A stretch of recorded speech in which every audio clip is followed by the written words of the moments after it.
Porque no hay ideas sin consecuencias ni verdades absolutas. Para conocer es necesario preguntar.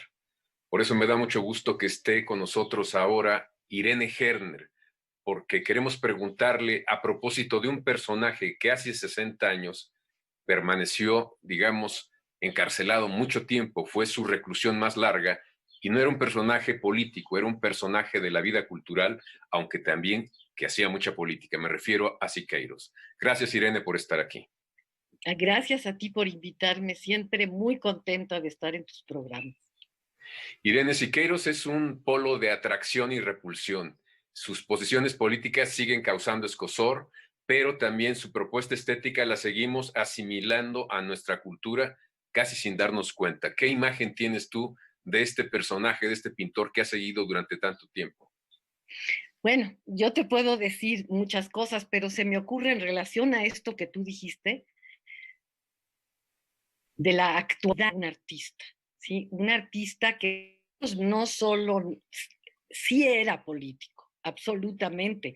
Fue un miembro del Partido Comunista toda su vida, nunca salió de ahí y fue, sobre todo, fue no solo un militante, sino un soldado, fue un soldado de la Revolución, fue un soldado en la Guerra Civil Española a favor de los republicanos, participó en un atentado a Trotsky, ¿no? Siqueiros es un personaje absolutamente político, pero como estos grandes personajes, como estos grandes genios que le dieron al siglo XX su perfil, Siqueiros también es, antes de decir pintor, te voy a decir, Siqueiros es un escritor de primera, no solo periodista, sino es un escritor de textos teóricos extraordinarios.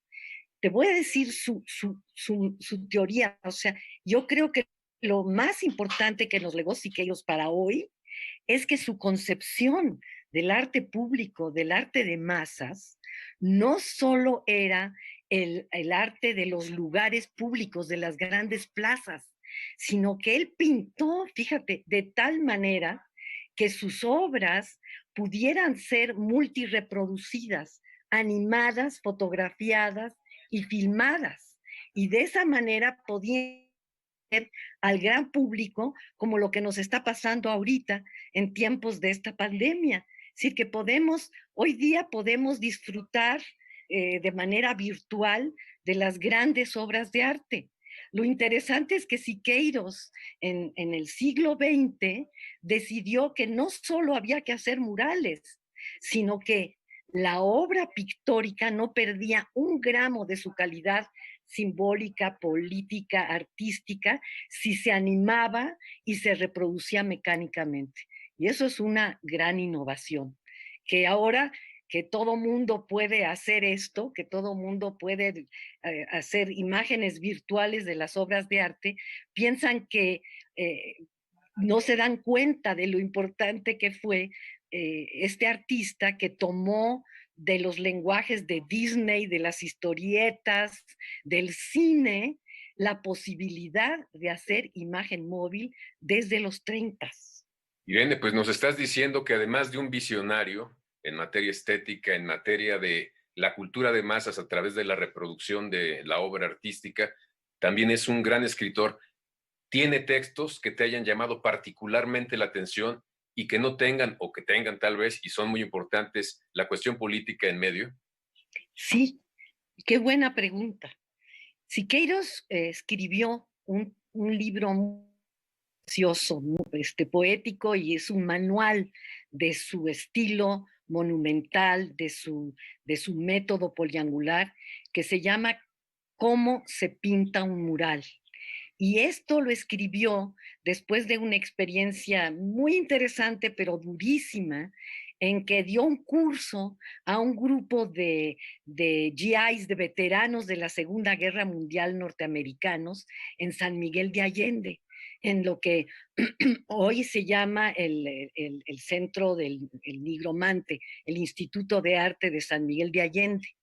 Ahí él le dio un curso a estos jóvenes, pero se peleó a muerte con el que manejaba el lugar, a golpes, y entonces lo corrieron a él, corrieron a los jóvenes, los deportaron, luego gracias a Torres Botet los regresaron, pero el Instituto de Arte quedó cerrado por mucho tiempo.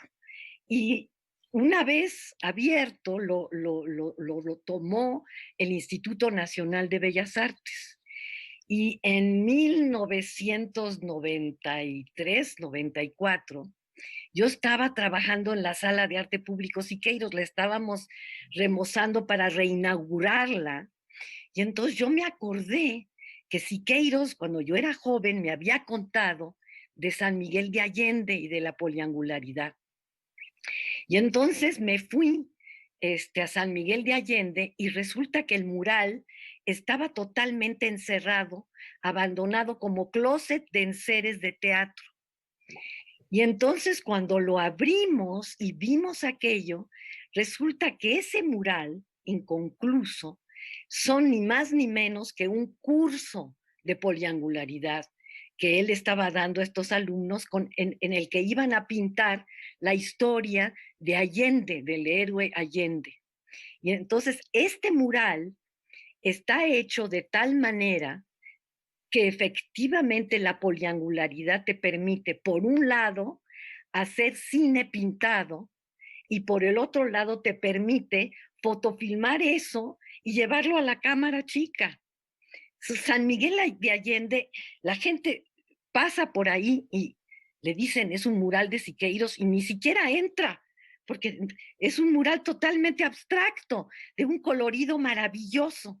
Pero entonces tú entras a esa sala y te empiezas a mover, empiezas a caminar y todo se mueve, todo genera movimiento, todo está cinetizado con los trazos y los colores. Qué maravilloso. Eso seguramente es uno de los elementos que ha hecho que Siqueiros siga entre nosotros, porque tuvo gran oposición de los jóvenes de la ruptura entonces y también de personajes que tenían mucho peso político y cultural como Octavio Paz. Sí, Octavio Paz fue su mayor enemigo, se puede decir, y quizá el enemigo más poderoso, realmente, porque Octavio Paz no comprendió este cine pintado. Es decir, si tú vas al Poliforum, bueno, cuando ya podamos volver a ir al Poliforum y te metes a ese mural, si tú te quedas quieto, el mural se te cae encima. Tú tienes que moverte en relación a ese mural. ¿Por qué? Porque Siqueiros inventó una forma de introducir los nuevos lenguajes de los más media al lenguaje de la pintura, porque él era un amante de la pintura. A él le gustaba pintar, él pudo haber agarrado la cámara, pero él decidió introducir el cine a la pintura. Muy interesante lo que nos comentas. Tenemos que ir a un corte y regresamos contigo. Sí.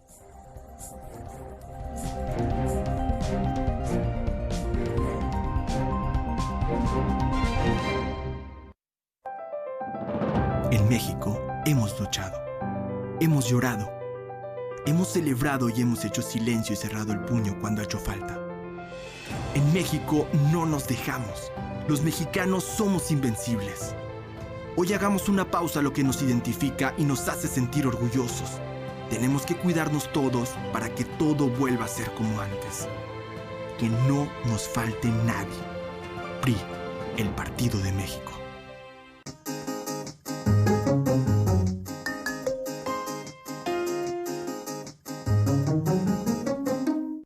Les recuerdo que estamos conversando con Irene Herner a propósito de un personaje, de un pintor, de un artista, de un militante, de un soldado, como ella misma dice, realmente polémico, que sigue causando polémica entre nosotros, que es David Alfaro Siqueiros. Irene, ¿a ti nunca te costó trabajo acercarte a Siqueiros por su militancia, por su violenta forma de actuar en algunos casos, como cuando atentó contra Trotsky? ¿Sabes cómo conocí yo a Siqueiros? No, dime. Primero conocí sus obras, porque mis padres eran dealers y coleccionistas de Siqueiros. A mi casa llegaban montones de cuadros que hacía Siqueiros precisamente encarcelado en Lecumberri entre 1960 y 64. Y yo en 1964 iba a ser fui guía del Museo de Antropología en Construcción. Y Siqueiros acababa de salir de la cárcel y de repente estábamos todos sentados sentados y parados en el Museo de Antropología en Construcción, que fue una aventura increíble la construcción de ese museo, realmente. Integró la vida cultural del país de una manera realmente imponente. Y de repente entró por la puerta un hombre con el pelo ensortijado, el cuello de tortuga, un traje negro, un sombrero, y un poco como torero caminaba, y entonces empecé a oír: Siqueiros, acaba de salir de la cárcel, acaba de salir de la cárcel. Y entonces, bueno, todo el mundo estaba fascinado y él platicó y él estaba también fascinado con ese museo. Y bueno, yo me voy a mi casa en la tarde, abro la puerta y ¿a quién encuentro sentado en la sala con mi mamá y mi papá? A Siqueiros y Angélica. Entonces lo primero que se me ocurrió fue decir: ¿qué hace el revolucionario Siqueiros en casa del burgués Herner?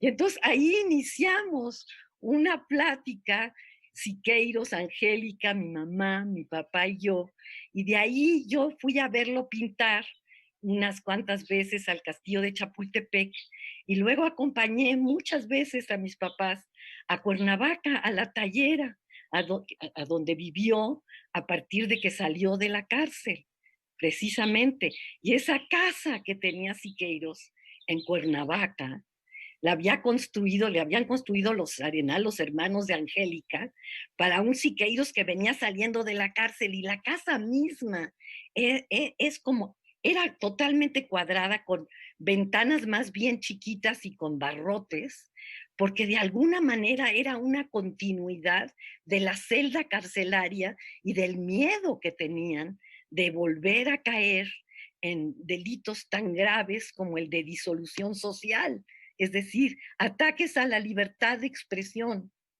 Es muy interesante cuando dicen por ahí que Siqueiros era un artista oficial. El tipo fue encarcelado 6 veces. Este, y, tuvo que pagar a veces sus propios murales en la cárcel para sostenerse. En esa adversidad tremenda del encierro, Siqueiros produjo más de 400 obras. Imagínate. ¿No? Fue el encierro más largo, ¿no? El último, el que se cumplió. El encierro más largo fueron 4 años, de julio 15 por ahí, creo que mayo del 64, no, a julio del 64, ¿sí? Fueron 4 años, unos 2, 3 días menos. Siqueiros habló contigo, tú le preguntaste sobre el miedo a volver a caer. Sí, claro, yo le pregunté sobre el miedo, y Siqueiros manifestaba que él realizaba su obra en la adversidad. La posibilidad de crear, de hacer arte, era fundamental para su consuelo y para sistematizar su miedo. Y eso me pareció realmente fascinante. Y hoy que vivimos una época de mucho miedo, de mucha incertidumbre, me parece fundamental que recuperemos a nuestros grandes artistas que hicieron su gran obra en momentos de gran adversidad. Irene, ¿su estalinismo no te dio miedo a ti? No, para nada. Porque es que Siqueiros, cuando Siqueiros no estaba hablando en público, era simpatiquísimo. Además, era un poco, su forma era engolado, era un poco un caballero del siglo XIX, y las mujeres le gustábamos muchísimo, sobre todo las jóvenes, y era muy amable, tenía mucho sentido del humor, y además yo me acuerdo las lecciones que él me dio de poliangularidad. Si yo hubiera entendido mejor en aquel entonces, pero no entendía muy bien, me tomó muchos años entender bien, pero él era un maestro, él le gustaba que uno llegara y te explicaba, por ejemplo, ¿te acuerdas del Río de Muertos en el castillo de Chapultepec? Sí, claro. Bueno, él estaba trabajando con una foto de su suegro, el papá de Angélica Arenal, Leopoldo Arenal, que había sido soldado de la Revolución de 1910. Y si te fijas, es el único que es un retrato. Todos los demás son muertos con caras un poco abstractas, pero Leopoldo Arenal, bueno, él me enseñó esa foto llena de pintura. Y cuando yo volví al archivo de la Sala de Arte Público Siqueiros en el 93, a principios del 93, y me topé con un archivo terriblemente desordenado, pero lleno de estas fotos maravillosas con las huellas de Siqueiros. Porque Siqueiros nunca pintó sin este sentido de la fotografía. ¿Tú sabes lo que él decía? Que todas sus pinturas eran matrices fotogénicas, todas. Es decir, que en la fotografía no solamente había un documento, sino que de alguna manera la fotografía servía para que realmente se aplicara este sentido del dibujo con la luz a la pintura. Es bien complicado y por eso no lo han comprendido. Ni Raquel, que bueno, fue la gran crítica de arte de Siqueiros, Raquel no comprendió realmente esto del cine pintado. Les cuesta mucho trabajo porque la pintura no se supone que debe ser más que pintura. Exactamente. En el caso de Siqueiros no es el caso, ¿no? Y en el caso de la discrepancia con Octavio Paz, tú lo atribuyes sobre todo a que él era más cercano al pensamiento de Trotsky y Bueno, hay un encuentro de Siqueiros y Octavio Paz durante la Guerra Civil Española. La mujer de Octavio Paz de aquel entonces, Elena Garro. Elena Garro, escribe cómo encuentran a Siqueiros. Llegan a un lugar. Tenía botas, recuerdo Octavio. Exacto, sí, Elena Garro lo describe con las botas Federicas, ¿no? Y es que Siqueiros era absolutamente teatral, ¿no? Digo, era un personaje complejo. Y entonces ellos se encuentran ahí y se encuentran, pero se desencuentran a partir de ese momento porque efectivamente Cárdenas va a apoyar la venida de Trotsky a México a través de Diego Rivera y de Anita Brenner, ¿sí?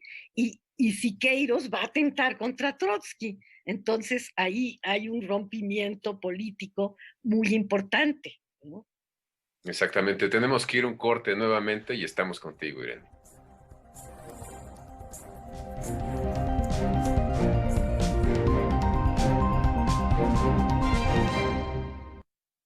Todas las tendencias, aplicaciones recomendadas, lo que debemos compartir y más. Gaby Tlaseca presenta Malditas Redes Sociales.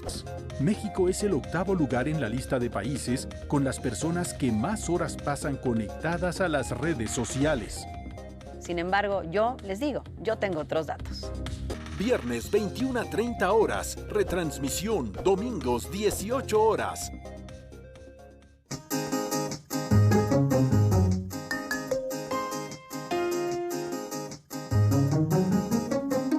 Irene Herner, pues me gusta mucho cómo hablas de estos encuentros y desencuentros de Octavio Paz y de Siqueiros, pero también hay una parte en el primer segmento de la conversación en donde nos hablaste de la presencia actual de Siqueiros, y a mí me gustaría volver un poco a esta zona, porque en efecto Siqueiros podría transitar mejor con los jóvenes de nuestros días en un ambiente donde esos prejuicios ideológicos que marcaron a varias generaciones están hechos a un lado. Ya ni el comunismo es lo que se había dicho, ni el capitalismo lo que se había prometido. Estamos viviendo tiempos inéditos.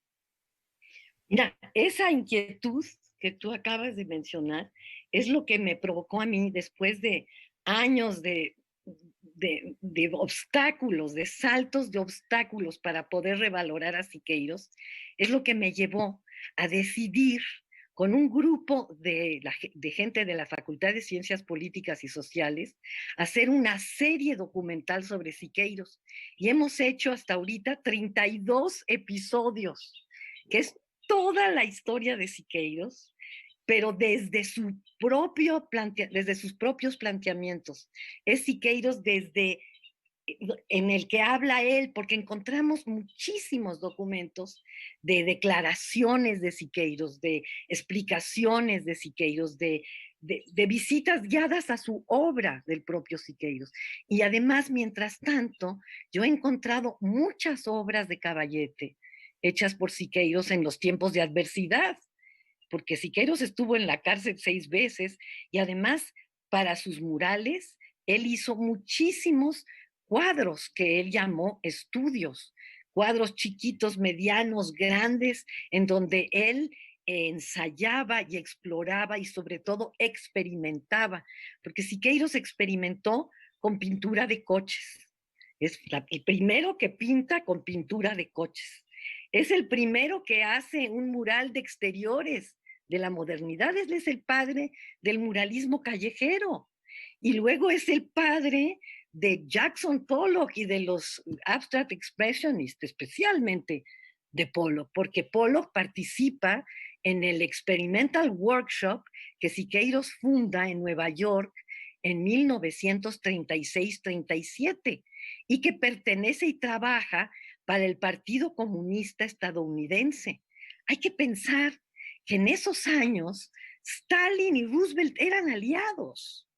Es decir, no era tan grave ser comunista en Estados Unidos. Y además, en esos años, el Partido Comunista se convirtió en el Frente Amplio, Frente Popular contra el fascismo y la guerra. Y era amplio, es decir, podían participar un montón de gente que fueran antifascistas y no necesariamente comunistas. Siqueiros era bastante abierto en este sentido. Pero era también durísimo, era de los duros del comunismo. Sí, pues, pero él fue, por ejemplo, muy amigo de Gershwin, de los hermanos Gershwin, especialmente de George Gershwin. Siqueiros le hace a George Gershwin varios cuadros. Es más, se había desaparecido un autorretrato con espejo maravilloso que le hizo a petición de Gershwin y que Gershwin no lo vio porque murió en el 37. Y ese cuadrito se quedó durante 80 años encerrado en la casa de un familiar de Gershwin hasta que Mary Ann Martin, la gran galerista de Nueva York, lo encontró y me llamó y me dijo, oye, ven a ver esto, a mí se me hace que es muy interesante. Y efectivamente me fui a Nueva York y encontramos ese autorretrato con espejo que es un punto de quiebre en la obra de Siqueiros. A partir de ahí, él entra con toda una serie de teorías precisamente a construir su metodología cinética. Irene, ¿reconocemos suficientemente a Siqueiros, justamente? Justamente no. Por eso te digo que yo llevo años tratando de darlo a ver y de darlo a ver sin los prejuicios de la Guerra Fría. Digo, no creo que hayamos superado muchísimo todo esto. Tú ves lo que es la situación hoy día en donde seguimos polarizando a la sociedad, pues de una manera terrible. Y entonces nuestros grandes artistas que son capaces de unificar nuestra identidad histórica, como Siqueiros, si tú vas y ves el mural de la Revolución Mexicana en el Castillo de Chapultepec, bueno, te das cuenta que Fuentes tenía razón, que las metáforas del arte se convertirán en la verdad real, ¿no? Y es un poco lo que pasa con estos personajes del siglo XX, personajes de importancia internacional, no solo nacional, que los ves con la panorámica del tiempo. Ese es el chiste del arte, ¿no crees? No, totalmente. Y además tuvo el valor de hacer públicas sus opiniones políticas, lo que no todo el mundo intelectual hace de manera constante. Así es, así es. Y siendo que fue muy consecuente, no era un tipo para nada cerrado, era un hombre que amaba la forma, que amaba el color, que amaba el arte, era un poeta también, a su manera, y que creía firmemente que el arte público era un transformador de la realidad. Hoy estaría muy triste pensando y viendo que a nuestro gobierno le cuesta mucho trabajo reconocer la gran importancia del arte y la importancia de apoyar el arte y de apoyar a sus artistas, a sus historiadores, a sus memorias. Que finalmente son la memoria de la sociedad, los artistas la construyen. Sin eso, hombre, la identidad cultural es una construcción del lenguaje. Sin el lenguaje, los seres humanos no seríamos seres humanos. Por eso es que el arte es el elemento civilizador junto con la ciencia por excelencia, ¿no? ¿Dónde podemos consultar toda esa memoria visual que has hecho durante tanto tiempo de Siqueiros? Bueno, pues yo espero porque Canal 22 tiene interés en convertirla en programas de televisión, en 9 programas de televisión. Estamos esperando poder tener el financiamiento, que el Canal 22 lo tenga, para poder llevar a cabo este plan. Pues muchísimas gracias, Irene Herne. Felicidades por tu docencia, que ya tiene 50 años en la UNAM. Y le agradezco también a las personas que nos han acompañado en esta conversación, porque sí nos has dado mucha luz sobre este personaje que sigue siendo polémico, pero que también es cierto, injustamente lo hemos invisibilizado desde hace tiempo. Gracias, Irene. Muchas gracias a ti, Javier. Gracias a ustedes también y los esperamos aquí la próxima semana.